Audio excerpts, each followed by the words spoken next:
Merci Madame la Présidente. Monsieur le Premier ministre, une enfant de 13 ans violée à mort, un jeune garçon lynché pour des raisons abjectes, une pharmacienne assassinée en Guyane. Les drames auxquels nous assistons partout et tous les jours ne sont plus des faits divers mais des faits de société. Des faits atroces dans une société qui sombre chaque jour davantage dans la barbarie. Leur récurrence, leur aggravation en nombre et en conséquences humaines, l'abaissement au fil des années de l'âge des auteurs, l'absence systématique d'empathie des coupables ne peuvent se satisfaire des explications faciles sur les causes sociales, la ghettoisation ou la responsabilité de la société, voire des institutions. Ce droit au tabassage, ce droit de vie ou de mort, ces agressions impulsives, souvent gratuites, interviennent sur fond de sexisme, d'intégrisme religieux, de racisme, de partage mafieux de territoire, de volonté de semer la terreur. La République ne peut tolérer cela. Certains parlent de décivilisation, laissant entendre que toute la société perdrait ses repères moraux. Parce que je n'ai pas peur des mots, je préfère qualifier cet effondrement moral et social du terme d'ensauvagement. N'est-il pas temps, sans tabou, sans dérobade devant le réel, sans lâcheté devant les mesures à édicter, de prendre à bras le corps ce sujet et, par exemple, de mettre en pratique pénale la sacralisation de la personne humaine? Le défi qui nous est lancé tient en un mot: autorité. Autorité à l'égard des familles, parfois vivier de la violence. Autorité à l'école, ce lieu sacré que chacun doit apprendre à respecter. Autorité implacable que l'État doit imposer à des bandes qui deviendront des gangs, puis des armées criminelles si nous laissons faire davantage. Pour notre part, nous y sommes prêts. Mais vous, Monsieur le Premier ministre, qui êtes aujourd'hui en charge de prendre des décisions, que comptez-vous faire pour sortir du commentaire et entrer dans l'action? Merci beaucoup. La parole est à Monsieur le Premier ministre.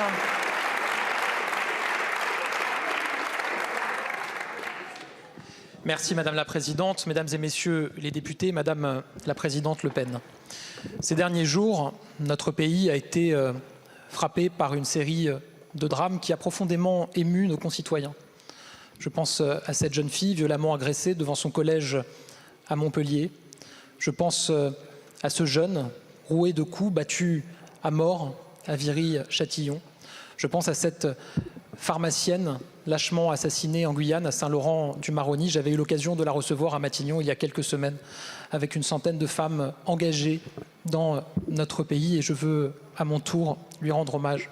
Derrière ces drames, il y a ces victimes, il y a des proches, il y a des familles, il y a plus largement nos concitoyens qui attendent de nous que nous soyons implacables face à cette violence et que nous nous donnions les moyens de lutter contre une forme de perte de respect de l'autorité qui existe aujourd'hui chez nos jeunes. Je pense que ça appelle vraiment une forme de gravité dans les échanges. En tout cas, personne n'a interrompu Madame Le Pen quand elle s'est exprimée tout à l'heure. Je vois que les députés du Rassemblement national ne respectent pas la gravité de ce moment et de ces échanges.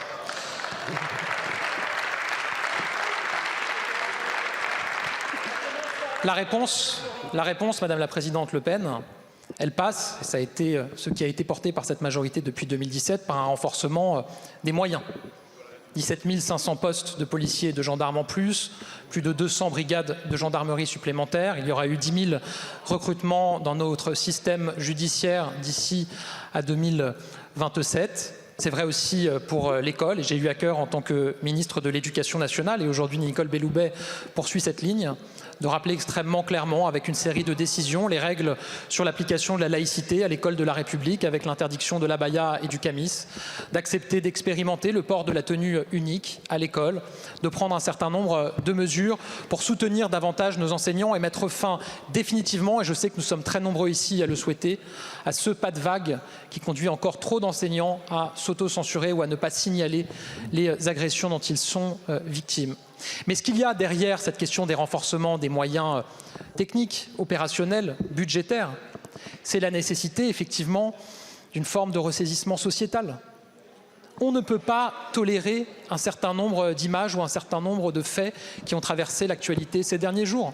Il n'y aura jamais dans notre pays de droit à tabasser, de droit à frapper, de droit de s'en prendre à un garçon parce qu'il aime une jeune fille, de droit à s'en prendre à une jeune fille parce qu'elle n'épouse pas les mêmes convictions, y compris religieuses. Oui, il faut ce sursaut dans notre société. Nous travaillons avec mon gouvernement, avec mes ministres, à un certain nombre de mesures et à un plan qui sera présenté dans les prochaines semaines. Il y a des enjeux qui concernent la parentalité, ça a été dit. Il y a des enjeux qui concernent l'éducation nationale. Je le dis, nous devons aller plus loin dans l'échelle des sanctions à l'école, face à une violence qui commence beaucoup plus jeune et des mineurs qui, de plus en plus tôt, se livrent à un certain nombre d'actes qui sont totalement inacceptables. J'ai dit ici, à cette tribune, que nous devons arriver à avoir partout et en tout lieu un principe clair. Tu casses, tu répares, tu salis, tu nettoies, tu défies l'autorité, on t'apprend à la respecter. Je le redis ici, c'est ce principe qui sera suivi par mon gouvernement dans les annonces que nous ferons dans les prochaines semaines. Il y a des enjeux qui concernent la justice des mineurs et vous le savez, le garde des Sceaux travaille à ce sujet sur un certain nombre de mesures. Quand un jeune part à la dérive, il ne faut pas attendre que la situation s'aggrave pour provoquer un conseil de discipline et que ce jeune ait déjà fait beaucoup de dégâts. Il faut agir tout de suite dans le cadre de l'éducation nationale. Quand un jeune part à la dérive et que manifestement sa famille ne parvient pas à le remettre dans le droit chemin, il faut le couper de ses mauvaises fréquentations et assumer de le placer en internat. C'est ça les mesures sur lesquelles nous travaillons. Il faut être aussi beaucoup plus sévère, beaucoup plus fort face à certaines situations où des familles laissent délibérément des jeunes partir à la dérive et pourrir la vie d'un quartier. Il faut continuer à prendre des mesures face à des situations qui pourrissent la vie d'un certain nombre de nos concitoyens, les rodéos urbains, les agressions du quotidien. Nous avons beaucoup renforcé les moyens et nous allons continuer à le faire. Nous allons présenter des mesures dans les prochaines semaines extrêmement claires, extrêmement fortes pour ce sursaut. Nous allons continuer à agir partout, agir dans la rue, agir dans les classes, agir dans les familles, pour la sécurité, l'ordre et le respect de l'autorité dans notre pays. Je vous remercie, Monsieur le Premier ministre.